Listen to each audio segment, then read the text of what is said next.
पूत कपूत हो सकता है, लेकिन माता कभी कुमाता नहीं हो सकती है। ये आपने भी सुना होगा। लेकिन ये कलयुग है साहब, यहाँ पूत कपूत भी होता है और माता कुमाता भी होती है यहाँ पे। आज मैं क्यों बोल रही हूँ माता को कुमाता? क्योंकि आज की जो मैं सच्ची घटना आप सभी के समझ लेके आया, उसको सुनकर आपके रोंगटे खड़े हो जाएंगे। आप सोचने के लिए मजबूर हो जाएंगे कि कोई माँ भी ऐसा कर सकती है क्या? क्या है पूरी कहानी, जानने के लिए बनी रहेगा पूरे वीडियो में। आप सभी को मेरा प्रणाम। मैं सरिता राठौर। कैसे हैं आप सभी? उम्मीद करते हैं आप सब अच्छे होंगे, अपना और अपनी फैमिली का ध्यान रख रहे होंगे। फ्रेंड्स, आज की जो मैं सच्ची घटना बताने जा रही हूँ, आगरा की है ये सच्ची घटना। आगरा में एक परिवार, एक हंसता खेलता परिवार। एक भाई बाहर रहता था, एक भाई साथ में रहता था, एक भाई दूसरे अलग घर में रहता था। अब जो भाई साथ में रहता था और एक भाई बाहर रहता था, भाभी के साथ में रहा करता था देवर। बेटा 8 साल का था। जो भाई था, जो बड़ा भाई था, वो बाहर, उसका काम था, व्यापारी था, अपना बाहर काम किया करता था। कभी कभी उसका घर पे आना जाना हुआ करता था, आना जाना कभी कभी हुआ करता। यहाँ पर देवर और भाभी की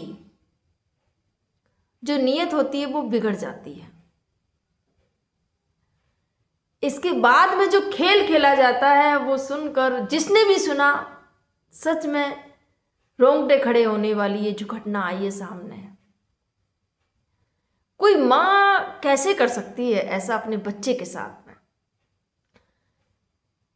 तो 8 साल का बेटा और जो पति बाहर रह रहा था, वो पति घर पे आया हुआ था अपनी पत्नी, अपने बच्चों के साथ में कुछ समय व्यतीत करने के लिए। जो भाई था, बड़ा भाई, वो जाता है बाजार सामान खरीदने के लिए। उसी समय छोटा जो भाई था, जो साथ में रहता था भाभी के, वो उसके कमरे में आता है। और जब कमरे में आता है तो जो उनका पहले चलता था साथ में रहना, वही चल रहा था। तो जो बेटा था, 8 साल का बेटा, वो आपत्तिजनक हालत में देख लेता है। जब वो देख लेता है तो जो दोनों देवर और भाभी थे, उनके तो रोंगटे खड़े हो जाते हैं कि ये क्या हुआ। अब क्या करते हैं, वो सोचने लगते हैं कि अब किया क्या जाए। इस बच्चे को पता चल गया है हमारे बारे में, अब ये कहीं पापा को ना बता दे या किसी और को ना बता दे कि हमारे बीच में ऐसे संबंध हैं। अब अपनी गलती छिपाने के लिए सोचिएगा, दोनों देवर और भाभी, ये माँ, सबसे पहले तो माँ उस बच्चे की हुई ना। इस माँ ने एक पल नहीं सोचा कि मेरा 8 साल का बेटा है और गलती तुमने की है। बच्चे की गलती बस इतनी रही कि बस उसने देख लिया। उसको नहीं पता था कमरे में क्या चल रहा है भाई। वो अचानक से आ जाता है और बच्चे को नहीं पता था कि ये जो उसने देख लिया है उसकी मौत का कारण बन जाएगा। 8 साल का बच्चा। उसके बाद में ये दोनों प्लान बनाते हैं कि अब क्या किया जाए। देवर और भाभी बात करते हैं आपस में, और क्या करती है जो पत्नी थी, जो माँ थी, वो क्या करती है कि बच्चे को बोलती कि बेटा तुम्हें चाचा अंदर कमरे में बुला रहे हैं, टॉफी दे रहे हैं। सोचिएगा, बिल्कुल की भी माँ की ममता नहीं जागी या कांपी नहीं बिल्कुल भी कि मैं एक माँ हूँ और इस बच्चे के साथ में जो होने वाला है उसको सोच के उसको बिल्कुल भी नहीं लगा कि ये नहीं होना चाहिए। माना कि गलत कर रहे थे, लेकिन इतना ज़्यादा डर था कि अपने बच्चे को ही उसने जो किया, टॉफ़ी के बहाने भेज देती है कमरे में कि चाचा तुम्हें चॉकलेट दे रहे हैं, जाओ बेटा ले लो जाके। बच्चा, मासूम बच्चा, बच्चे को क्या पता था। बच्चा जाता है कमरे में और चॉकलेट के बहाना करके, तो जो कपड़े धुलने वाला, जो पहले घरों में कपड़े जिससे धुले जाते थे, उससे क्या, उस लकड़ी से उसको मारता है और इतना उसको मारता है कि वो घायल हो जाता है और इतना ब्लड आ रहा था कि उसकी हत्या हो जाती है, वो खत्म हो जाता है, क्योंकि उनके मंसूबे थे उसको मारना। यहाँ पर जब देवर मार रहा है उस बच्चे को, तो माँ बाहर खड़ी हुई है, माँ देख रही है, बाहर निगरानी कर रही कि कोई आ तो नहीं रहा है, या कोई आ जाए, ये जो घटना को अंजाम दिया जा रहा है कहीं पोल ना खुल जाए, कहीं पता ना चल जाए। माँ बाहर खड़ी है और बच्चे की अंदर जान जा रही है। सोचिए, ऐसी माँ, ऐसी कुमाता माँ अवैध संबंधों के चक्कर में कैसे अपनी ममता की बलि चढ़ा देती हैं कुछ महिलाएं। यहां पर जब वो बच्चे को मार देता है तो क्या करता है कि बच्चे को बोरी में भरता है, और बोरी में भर के जीने के सहारे से एक जो गाय का जो चारा होता है उस में उसको छिपा देता है, करबी में छिपा देता है। उसके बाद में जब करबी में छिपा देता है तो जब सीढ़ी से ले जा रहे थे तो ब्लड के जो दाग थे, जो खून के जो दाग धब्बे थे, वो सीढ़ी पर भी लग रहे थे, और उसमें एक कपड़े से उसको वो कर रखा था, लपेट दिया था, उसमें कुछ बूंदें ब्लड की थी, और उसका बच्चे का नाम लिख दिया था माँ ने उस कपड़े पर। और ये सब करके छिपा दिया, जाके बोरे में भर के छिपा दिया। और उसके बाद में क्या करते हैं कि माँ जाती है ऊपर छत पे, और जो देवर था वो पीछे जाता है, बोरा ऊपर से फेंकती है, और जो कि पड़ोसी के उधर साइड में उस बच्चे को उसमें भर कर दोनों देवर और भाभी मिलके उस बच्चे को पड़ोसी के घर के पीछे जो प्लॉट खाली था उसमें डाल देते हैं। अब जब उसमें डाल देते हैं वो, तो वहां से डाल के दोनों एकदम बेफिक्र होके आ जाते हैं।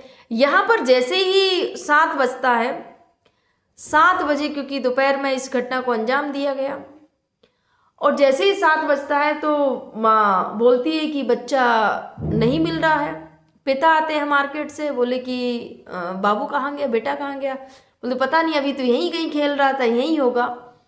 बच्चे को आवाज़ लगाई जाती, सब तरफ ढूंढा जाता है, लेकिन बच्चे का कहीं अता पता नहीं चल रहा था कि आखिर बच्चा कहाँ गया है। पिता बहुत ज़्यादा परेशान हो जाती है, माँ भी रोती है कि बच्चा कहाँ गया।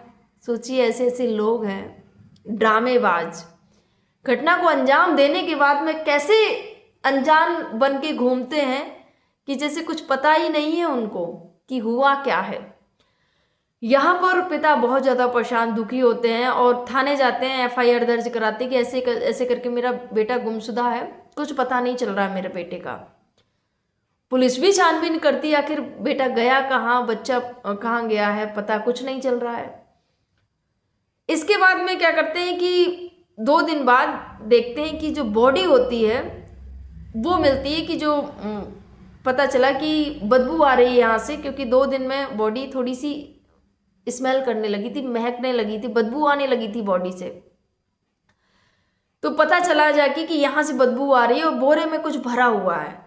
तुरंत पुलिस आती है और देखती है उसको, जब बोरा खोलती है तो सबके होश उड़ जाते हैं देखकर उसमें उसका बच्चा कैद था। अब पिता नहीं समझ पा रहा था आखिर कौन, किसने ये किया है, कौन ऐसा कर सकता है, कुछ नहीं पता चल रहा था। अब पुलिस को नहीं समझ में आ रहा था कि आखिर ये घर के पास का ही मामला है, आखिर क्या हो सकता है, क्या नहीं हो सकता है। पुलिस हर एक एंगल से जांच कर रही थी कि आखिर कौन इस बच्चे की हत्या कर सकता है। यहाँ पर पुलिस, क्योंकि देवर और भाभी रहते थे, जो पति था वो अक्सर बाहर ही रहा करता था, पुलिस क्या करती है कि देवर का फ़ोन लेती है और चेक करती है, देखते हैं भाभी के साथ में चैटिंग है। कुछ चैटिंग तो उसने डिलीट मार दी थी, तभी पुलिस को शक जाता है क्यों इसने डिलीट मारी। दूसरा, कुछ फ़ोटो थी, कुछ करवा चौथ वाली फ़ोटो थी, ऐसी फ़ोटो पुलिस के हाथ लगी कि जो कि दिख रहा था कि कुछ ना कुछ तो है। जब देवर के मोबाइल में ऐसे कुछ फ़ोटोज़, कुछ वीडियो मिले तो पुलिस ने देवर को उठाया और देवर से कड़ी पूछताछ करना शुरू किया कि बताओ क्या हुआ था। तो देवर तो पहले तो इधर उधर की कहानी सुनाते, नहीं कुछ नहीं। उसके बाद में जब पुलिस ने सख्ती से पूछताछ की, बोले ये फ़ोटो, ये सब क्या चल रहा है, क्या है पूरा माजरा बताओ। उसके बाद में जो देवर है पूरी सच्चाई बता देता है कि ऐसे ऐसे। उसके बाद में पत्नी को भी गिरफ्तार किया जाता है, पत्नी भी कबूल कर लेती कि हाँ हमने मिलकर ही ऐसा ऐसा किया है और हम आपत्तिजनक हालत में थे, उस समय मेरे बेटे ने देख लिया था। कहीं ये बात और किसी से ना बोल दे, इस वजह से हमें ये करना पड़ा।